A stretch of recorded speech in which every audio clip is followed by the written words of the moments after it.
নমস্কার, হরে কৃষ্ণ। আশা করি ভগবানের আশীর্বাদে আপনারা সকলেই ভালো আছেন। আজকে আমি একটা গুরুত্বপূর্ণ ভিডিও নিয়ে আপনাদের সামনে হাজির হয়েছি। আপনারা খুব মন দিয়ে শ্রবণ করুন, কেন এই ভিডিও খুবই গুরুত্বপূর্ণ। কেন বলছি গুরুত্বপূর্ণ? কেন আমরা জানতে অজান্তে কখন খারাপ কাজ করেছি, কখন ভালো কাজ করেছি, কখন মন্দ কাজ করেছি, কখন যে পাপ করেছি, কী করেছি না করেছি সেটা আমাদের জানা নেই। এবার সেইখান থেকে মুক্তি পাওয়ার জন্যে, আমাদের দোষ কাটানোর জন্যে একটা সামনে আমাদের সুযোগ এসেছে।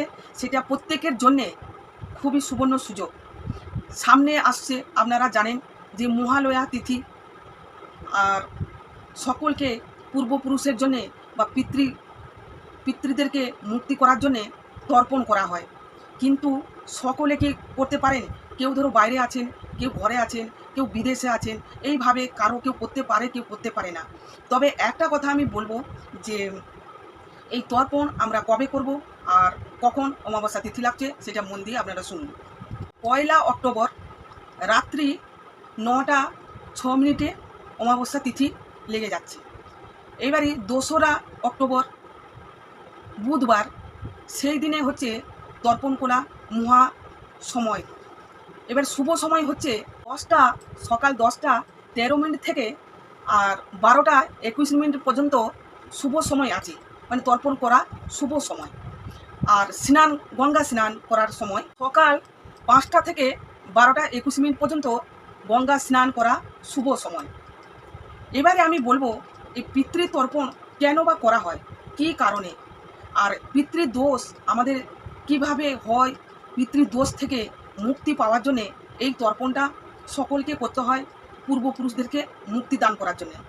এইটা পিতৃপক্ষ শুরু হয় কবে না, ভাদ্র পূর্ণিমা থেকে আশ্বিন মাসের অমাবস্যা পর্যন্ত এই পিতৃপক্ষ বা পিতৃতিথি 15 দিন থাকে। এই 15 দিন টাইম দিয়েছিলেন কে না, ইন্দ্রদেব দিয়েছিলেন। যখন মৃত্যু হয়, উনি অনেক দান করেছিলেন। কর্ণকে না পঞ্চপাণ্ডবের ভাই, তাই কর্ণ অনেক দান করেছিলেন। সেই পুণ্যফলে উনি স্বর্গে গেছিলেন।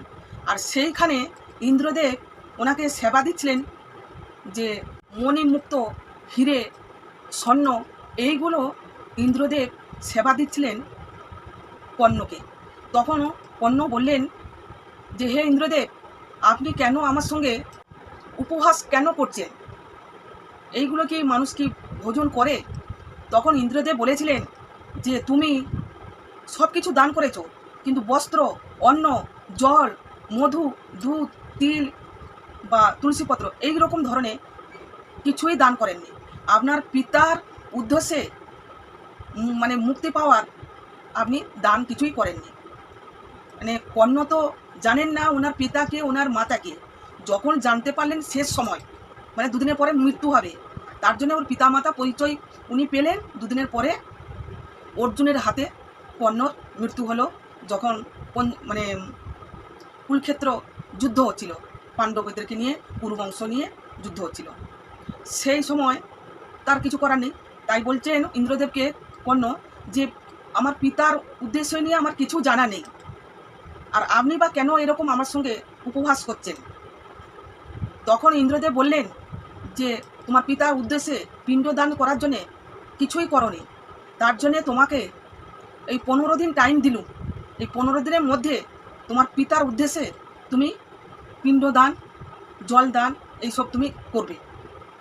তারপর তুমি পিতার যে পিতৃদোষ থেকে তুমি মুক্তি লাভ। এই আমি সকলকে বলবো এই পিতৃদোষ থেকে মুক্তি পাওয়ার জন্যে আমাদেরকে কি কি করতে হবে।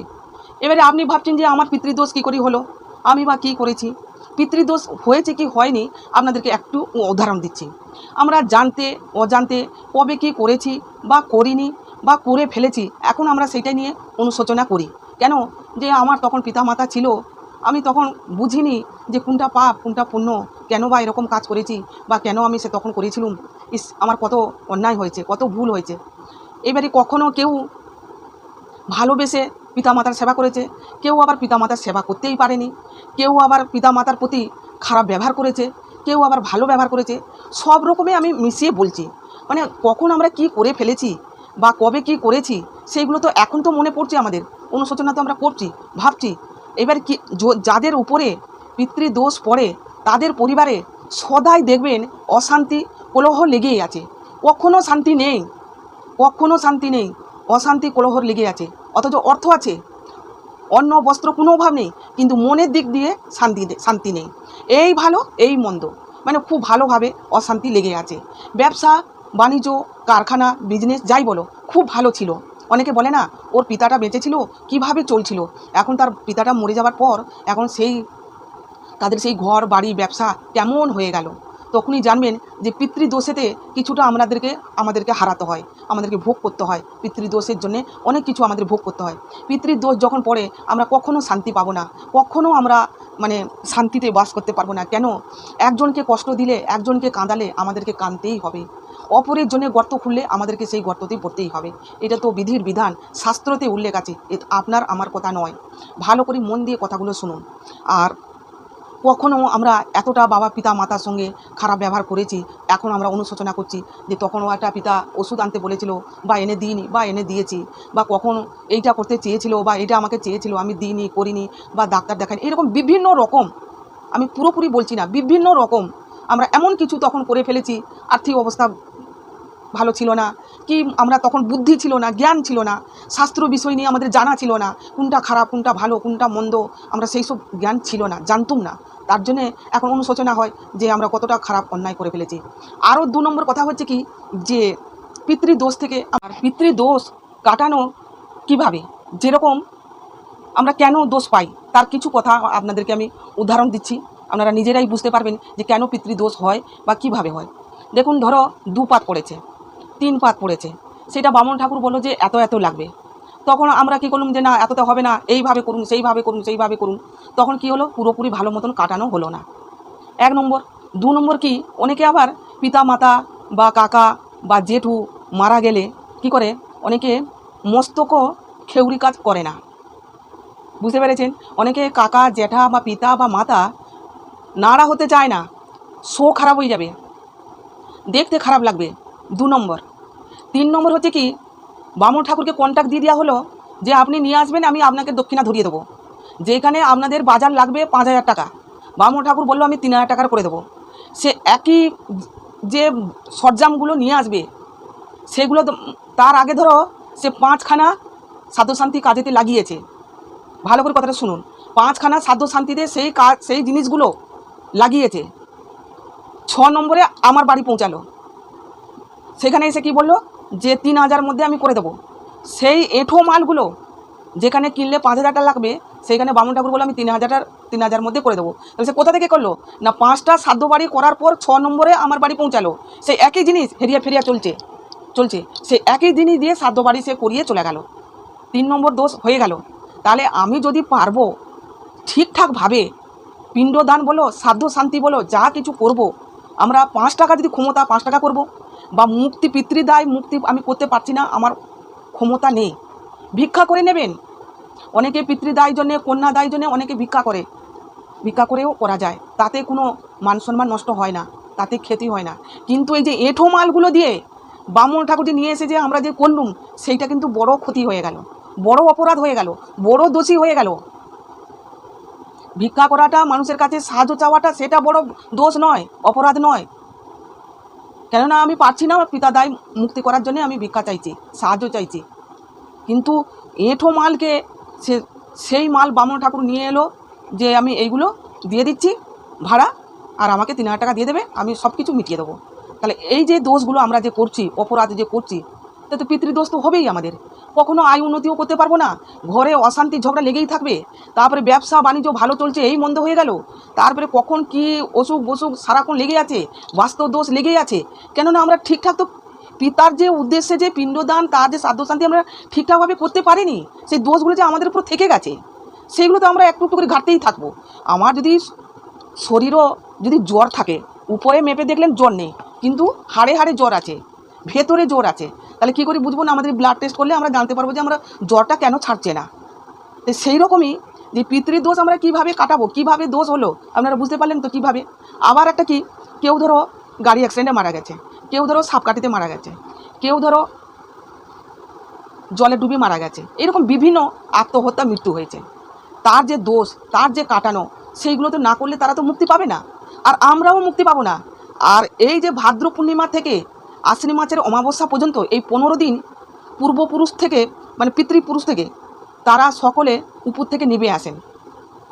তারা নেমে আসেন যে কখনো তার নাতি বা তার সন্তানরা কখন জলদান করবেন, ওনারা খেয়ে ওনারা মুক্তি লাভ করেন। সেই পিতৃলোক থেকে ফিরে আসেন পূর্বপুরুষরা আমাদের, ওনারা চলে আসেন আর এসে আমাদেরকে অপেক্ষা করেন কখন ওনারা জল দান করবেন, ওনারা সেই দান পেয়ে মুক্তি লাভ করবেন। পিতৃপুরুষ দেবপুরুষ এগুলো থাকে। তাই জন্য বলছি এই সব মুক্তি পাওয়ার এই যে মহালয়া আসছে, পিতৃদোষ কাটানোর জন্যে, তর্পণ করার জন্যে এই একটা মুখ্য সময়। ছেলে মেয়ে সকলেই করতে পারবেন। প্রভু রামচন্দ্র করেছিলেন প্রয়াতে, সেইখানে ওনার পিতার উদ্দেশ্যে পিণ্ডদান করেছিলেন। তাই যখন পিতার উদ্দেশ্যে পিণ্ডদান যখন করতে হবে, অনেকে আবার পারলে গয়াতে গিয়ে করতে পারেন এই পিণ্ডদান, সেইখানে করতে পারেন। এবারে আমি বলবো যারা গয়াতে যেতে পারছে না, পিণ্ডদান করতে পারছে না বা তর্পণ করার অসুবিধা হচ্ছে, আপনারা করতে পারছেন না, আমি একটা সহজ উপায় আপনাদেরকে বলবো। সহজ উপায় আপনারা পিতৃদোষ থেকে মুক্তি লাভ করবেন আর নিজে শান্তিতে সুখে সংসার নিয়ে জীবনযাপন কাটাতে পারবেন। সাধারণ উপায় আপনাদেরকে বলবো, আপনারা করে দেখতে পারেন। কেন যে কথাগুলো বলবো এইগুলো জ্যোতিষশাস্ত্রতে বলা হয় যে এই কাজগুলো করলে পিতৃদোষ থেকে মুক্তি লাভ করতে পারে। তা কী করবেন, যাদের বাগানে আশপাশে কলা গাছ যদি আছে ভালো, আর যদি না নেই তাহলে কলা গাছ একটা চারা একটা টবেতে বস্তাতে বা বালতিতে স্থাপন করবেন, সেইটা স্থাপন করবেন। এইবারে কি করবেন, এই পিতৃপক্ষ থেকে শুরু করতে পারেন। পিতৃপক্ষ থেকে শুরু করবেন। এটা কতদিন করবেন না 11 মাস করবেন। 11 মাস করবেন। 11 মাস করবেন। এবার কবে করবেন না আপনি প্রত্যেক শনিবারকে শনিবার 4-5টা শনিবার করতে পারেন। আবার যদি শনিবার না করতে পারেন তাহলে যদি অসুবিধা হয় তাহলে কি করবেন, প্রত্যেক শনিবারকে শনিবার যদি করেন 5টা করে শনিবার তাহলে 11টা মাস করবেন। আর কি করবেন, সোমবার দিনে 4টে ব্রাহ্মণকে মিষ্টি ফল আর পান পৈতে কিছু দক্ষিণা পিতার উদ্দেশ্যে ওইটা দান করতে পারেন। বস্ত্র এগুলো দান করতে পারেন। যদি শনিবারকে শনিবার 5টা শনিবার যদি করেন তাহলে খুবই ভালো। আর যদি না পারেন প্রত্যেক দিনও করতে পারেন। প্রত্যেক দিন স্নান করে কলা গাছে জল দেবেন। প্রত্যেক দিন স্নান করে পিতৃপক্ষ থেকে শুরু করতে পারেন 11 মাস। আর যদি অসম্ভব হয় প্রত্যেক দিন যদি না করতে পারেন তাহলে অন্তত রবিবার আর নাহলে সোমবার, রবিবার নাহলে সোমবার আপনারা করবেন। কখন করবে না স্নান করে শুদ্ধ বস্ত্র পরে, গঙ্গা জল হলে খুবই ভালো। গঙ্গা জল যদি না হয় এমনি সাধারণ জল, ভালো জল নেবেন। ভালো জল নিয়ে কি করবেন, তাতে একটু সাদা চন্দন দেবেন, একটু পুষ্প দেবেন। গঙ্গে চো যমুনা চৈব গোদাবরী সরস্বতী নর্মদে সিন্ধু কাবেরী জলহস্তিনী সান্নিধিং কুরুষ। যদি না বলতে পারেন হরে কৃষ্ণ কৃষ্ণ কৃষ্ণ হরে হরে, হরে রাম রাম রাম হরে হরে, শুদ্ধ করে নেবেন। ফুলটাকে ধরে জলেতে তাম্বা পাত্র বা পেতলের পাত্র নিয়ে করলে, তাম্বা পাত্র করলে আর ভালো। 1 ঘটি জল নিলেন, জলের ভেতরে কালো তিল দেবেন, কালো তিল, তার সঙ্গে 5টা বা 3টে তুলসী পাতা দেবেন, তার সঙ্গে একটু আতপ চাল দেবেন, দিয়ে ওই কলা গাছের মাথাতে ঢালবেন। জলটা যেরকম ভেসে ভেসে তার গোড়াতে পড়ে কলা গাছের মাথাতে ঢালবেন। এটা কবে করবেন, সোমবার অথবা রবিবার করবেন।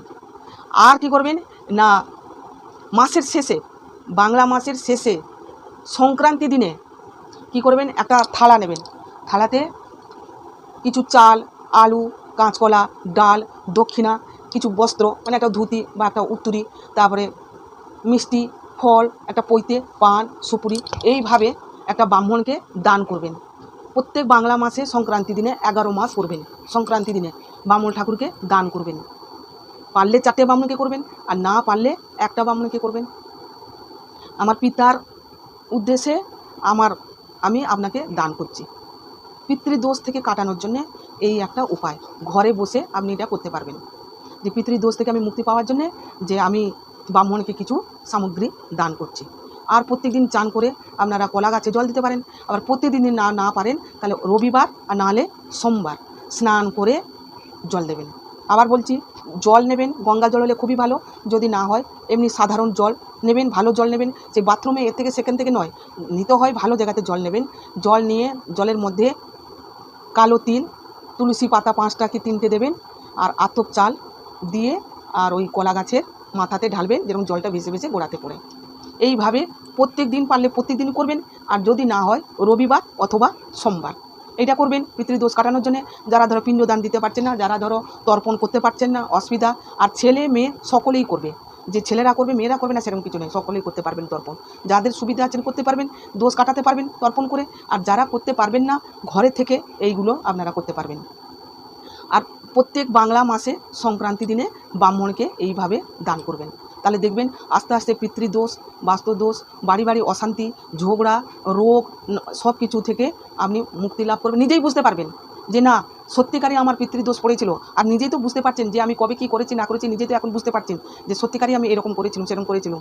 তার জন্য বলছি তাহলে যখনই আপনি করবেন নিজেই বুঝতে পারবেন যে ব্যবসাটা আমার কীরকম ছিল, বা পরিবারটা কীরকম চলছিল, বা আমার এই কীরকম হচ্ছিল, সেইগুলো নিজেই বুঝতে পারবেন। আগে করে দেখুন, তারপরে বিশ্বাস করবেন, তখনই বুঝতে পারবেন।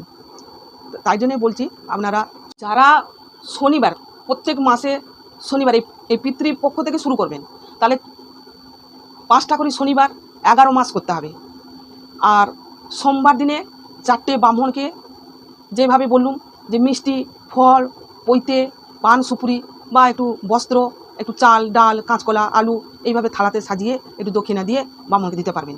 আর যদি সেটা না করেন তাহলে কি করবেন, যে প্রত্যেক সংক্রান্তিতে, বাংলা মাসে সংক্রান্তিতে দেবেন ব্রাহ্মণ ঠাকুরকে, আর সোমবার আর অথবা মঙ্গলবার সপ্তাহে একবার করে জল দেবেন কলা গাছে। আর যদি প্রত্যেক দিন যদি পারেন তাহলে খুবই ভালো, প্রত্যেক দিন স্নান করে এই পিতৃপক্ষ থেকে শুরু করবেন, পুরো 11 মাস টানা করবেন। আর যদি প্রত্যেক দিন না করতে পারেন, অসম্ভব হয়, তাহলে রবিবার অথবা নলে সোমবার, এই দুটো দিনের মধ্যে যে কোনো দিন আপনার সময় হবে সেই দিনেই করবেন। আর ব্রাহ্মণকে সংক্রান্তি দিনে একটা থালাতে সাজিয়ে এটা দান করবেন। আর যদি আরও পারেন বাচ্চাদেরকে কিছু খাবার জিনিস, লজেন হোক বিস্কুট হোক, এইগুলো কিছু দান করবেন।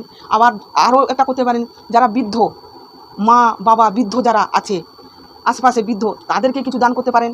আবার ধরো কোথাও বেড়াতে যদি যান বা কোনো সময়, তাহলে বৃদ্ধা আশ্রমে সেখানে কিছু দান করবেন, বৃদ্ধা আশ্রমে দান করতে পারেন, বাচ্চাদেরকেও দান করতে পারেন, আর ব্রাহ্মণ ঠাকুরকেও দান করতে পারেন। এইভাবে করবেন, তাহলে পিতৃদোষ থেকে মুক্তি লাভ করতে পারবেন।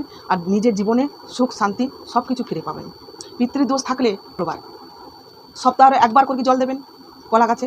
আর যদি প্রত্যেক দিন যদি পারেন তাহলে খুবই ভালো, প্রত্যেক দিন স্নান করে এই পিতৃপক্ষ থেকে শুরু করবেন, পুরো 11 মাস টানা করবেন। আর যদি প্রত্যেক দিন না করতে পারেন, অসম্ভব হয়, তাহলে রবিবার অথবা নলে সোমবার, এই দুটো দিনের মধ্যে যে কোনো দিন আপনার সময় হবে সেই দিনেই করবেন। আর ব্রাহ্মণকে সংক্রান্তি দিনে একটা থালাতে সাজিয়ে এটা দান করবেন। আর যদি আরও পারেন বাচ্চাদেরকে কিছু খাবার জিনিস, লজেন হোক বিস্কুট হোক, এইগুলো কিছু দান করবেন। আবার আরও একটা করতে পারেন, যারা বৃদ্ধ মা বাবা, বৃদ্ধ যারা আছে আশেপাশে বৃদ্ধ, তাদেরকে কিছু দান করতে পারেন।